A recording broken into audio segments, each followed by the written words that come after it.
ಇದು ರಾಜನ ಪಟ್ಟಾಭಿಷೇಕದ ನೆನಪಿಗಾಗಿ ಕಟ್ಟಿಸಿದ ದೇವಾಲಯ.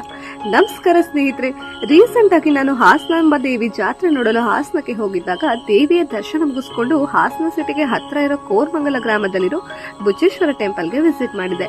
ಈ ದೇವಾಲಯ ಕ್ರಿಸ್ತಶಕ 1173ರಲ್ಲಿ ಹೊಯ್ಸಳ ದೊರೆ 2ನೇ ವೀರಬಲ್ಲಾಳನ ಪಟ್ಟಾಭಿಷೇಕದ ನೆನಪಿಗೆ ದಂಡನಾಯಕ ಬುಚ್ಚರಾಜ ನಿರ್ಮಿಸಿದ ಅಂತ ಇಲ್ಲಿನ ಶಾಸನಗಳು ಹೇಳುತ್ತೆ. ಹಾಸನ ಜಿಲ್ಲೆಯಲ್ಲಿ ಹೊಯ್ಸಳರು ನಿರ್ಮಿಸಿದ ನೂರಾರು ದೇವಾಲಯಗಳು ಇದೆ. ಆದ್ರೆ ಈ ಊರಿನಲ್ಲಿ ಈ ತರದ ಒಂದು ದೇವಸ್ಥಾನ ಇದೆ ಅಂತ ಹೇಳಿ ಎಲ್ಲಿಯೂ ಕೂಡ ಟೂರಿಸ್ಟ್ ಬೋರ್ಡ್ ಆಗ್ಲಿ ದೇವಸ್ಥಾನದ ಸುತ್ತಮುತ್ತ ಮಾಹಿತಿ ಸಿಗೋದಿಲ್ಲ. ಹಾಗಾಗಿ ಈ ದೇವಸ್ಥಾನಕ್ಕೆ ಹೋಗುವ ಮುಂಚೆ ಈ ದೇವಾಲಯದ ಬಗ್ಗೆ ತಿಳಿದುಕೊಂಡು ಹೋದ್ರೆ ಇನ್ನು ತುಂಬಾ ಒಳ್ಳೆಯದು.